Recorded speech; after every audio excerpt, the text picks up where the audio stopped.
Allô guys, bienvenue encore une fois sur ma chaîne. J'espère que vous allez bien. Puis aujourd'hui, je voulais vous faire une petite vidéo parce que ça va faire bientôt 2 semaines que j'ai pas posté de vidéos en ligne et je voulais vous expliquer un petit peu pourquoi.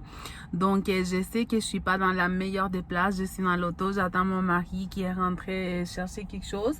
Puis là, je me suis dit, je vais profiter de le faire ici. Comme ça, je vais vous la poster. Puis ensuite, on va reprendre la routine des 3 vlogs par semaine.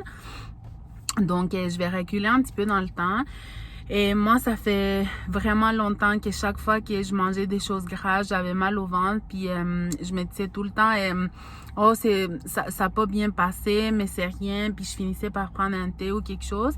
Mais au fond de ma tête, je savais que j'avais quelque chose, mais j'avais comme peur d'aller au médecin. Pendant les temps des fêtes, j'ai mangé du chocolat puis j'ai été vraiment malade, comme j'avais vraiment mal au ventre puis je sentais vraiment comme un inconfort du côté droit. Donc je me suis dit je dois affronter mes peurs, même si tu as vraiment peur, tu dois aller au médecin. Donc j'ai pris un rendez-vous, je suis allée au médecin. Puis on m'a envoyé faire une échographie et puis c'est ça, on m'a envoyé faire une échographie.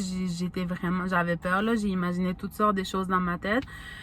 Puis j'ai reçu les résultats, puis ils m'ont dit que j'avais l'air dans la vésicule. Je sais qu'il y a un autre nom, mais je me rappelle plus ça c'est quoi. Mais en tout cas, ils m'ont dit que j'avais une grosse pierre dans la vésicule.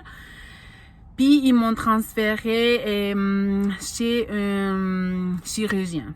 Donc ça, c'était en décembre. Donc je suis allée voir le chirurgien, puis il m'a dit, écoute, effectivement, t'as une grosse pierre, puis c'est pour ça que t'as mal, puis ça va juste s'empirer parce que la pierre, dans le fond, elle est dans ta vésicule, puis elle bouge avec la graisse, puis tout contient de la graisse. La plupart des choses qu'on mange contiennent de la graisse.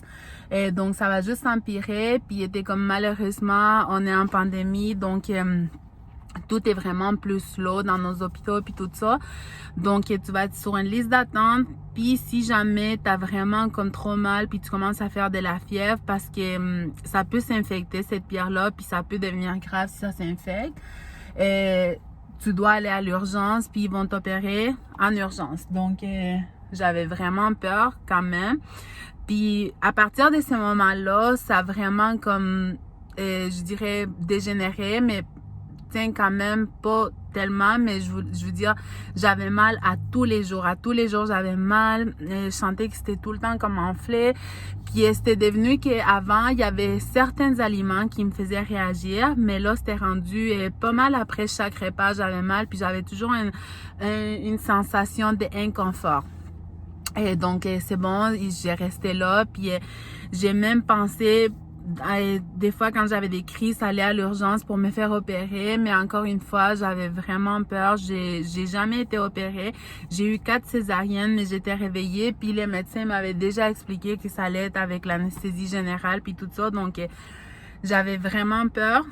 Donc c'est bon, ça restait là. Donc il y a 3 semaines, on m'a appelé pour me dire que c'était mon tour dans la liste. Puis c'était vraiment très rapide parce qu'ils m'ont appelé il y a 3 semaines. Puis ils m'ont donné les rendez-vous. Mettons, ils m'ont appelé le 1er avril pour me dire que mon rendez-vous c'était le 7 avril. Je me rappelle pas exactement les dates, mais c'était vraiment comme très rapidement. Donc, ils m'ont dit, OK, tu dois te présenter, mettons, dans 2 jours, tu dois aller faire des examens comme des prises de sang puis tout pour voir que tu es correct pour passer la chirurgie. Puis après ça, 48 ans avant ta chirurgie, tu dois aller faire un test COVID, puis c'était vraiment beaucoup. J'ai pensé à vlogger toute mon expérience, puis tout ça pour la partager avec d'autres personnes. Mais honnêtement, j'avais pas vraiment la tête à ça parce que pour moi, c'était vraiment comme affronter toutes mes peurs, comme savoir que je vais être endormie avec l'anesthésie générale, tiens, la peur de savoir est-ce que tu vas te réveiller ou non. Et aussi, j'ai vraiment eu très peur d'aller passer le test COVID. Ça me faisait pas tellement peur passer le test, mais c'était juste comme l'ambiance, tu comprends? Puis c'était quand même vraiment stressant. Donc, mon mari revient, donc je vais vous continuer la suite tout à l'heure, OK? J'ai passé le test COVID. Et ça me stressait aussi, je vous dis, l'ambiance, parce que ça fait peur quand même d'aller là. Puis on sait que dans cette place-là, il y a vraiment des personnes que c'est sûr à 100% qui l'ont. Donc, j'avais quand même peur. Puis, j'avais peur aussi qu'on m'appelle puis on me dit effectivement, t'as la COVID. Donc, c'est ça, j'ai fait les tests, puis le lendemain, j'ai resté à la maison, j'étais allée faire quelques petites courses, puis ensuite, c'était la journée de mon opération. J'ai dû me présenter à l'hôpital vraiment tôt le matin, si je me trompe pas, c'était à 6h30. Ouais, 6h30 du matin, puis qu'est-ce qui était vraiment triste dans mon cas, parce que je suis pas habituée à affronter ce genre de situations toute seule, c'est que mon mari pouvait pas venir avec moi, donc j'ai dû vraiment affronter ça comme une grande, et il m'a attendue à l'extérieur, mais j'avais vraiment peur de me retrouver dans cette situation-là toute seule.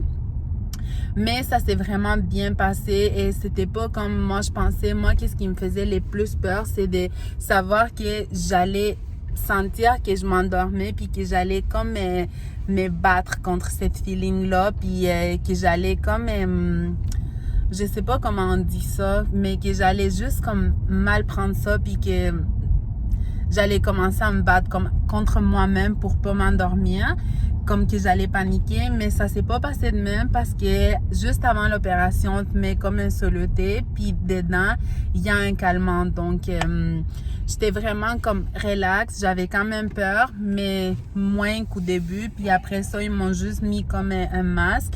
Puis tout le monde me disait ça, comme tu vas pas te rendre compte, puis tu vas te réveiller, puis tout va être derrière toi, ça va être fini. Puis moi, je disais, c'est impossible, comme moi, je vais me rendre compte quand je vais m'endormir. Mais finalement, non, c'était vraiment comme tout le monde me l'a dit.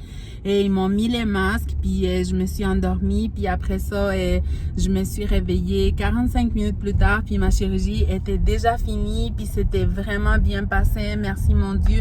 Tout était correct, j'avais quand même très mal, je vous dirais. Et, comme je vous dis, j'ai quand même eu 4 césariennes. Puis je pensais pas que j'allais avoir aussi mal parce que c'est quand même considéré comme une chirurgie mineure, mais j'avais vraiment très mal. Donc après ça, on a retourné à la maison et ma mère était là pour m'aider parce que mon mari devait quand même travailler. Donc c'est pour ça que j'ai pas vlogué, parce que ma maman elle a resté avec moi pendant une semaine. J'étais en convalescence et la première journée, j'ai rien fait, j'ai vraiment juste dormi à cause de l'anesthésie. Mais à partir de la deuxième journée, j'ai commencé à faire mes choses tranquillement. Mais mettons, je faisais pas du ménage, je sortais pas, j'étais vraiment à la maison, j'ai pris ça relax. C'est ma mère qui m'aidait, donc j'avais pas vraiment grand chose pour vous partager.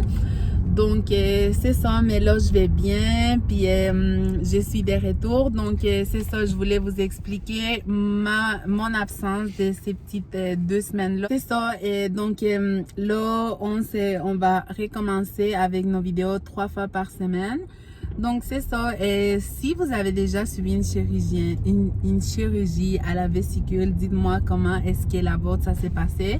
D'ailleurs, j'ai toujours mes points de suture. Ils les ont pas encore enlevés. C'est désagréable. Je dois aller les enlever mardi. Donc, peut-être que je vais vous partager ça. Mais sinon, c'est tout. Et on se laisse. Puis, on se reparle sur une prochaine vidéo. À bientôt. Stars, I wanna drive a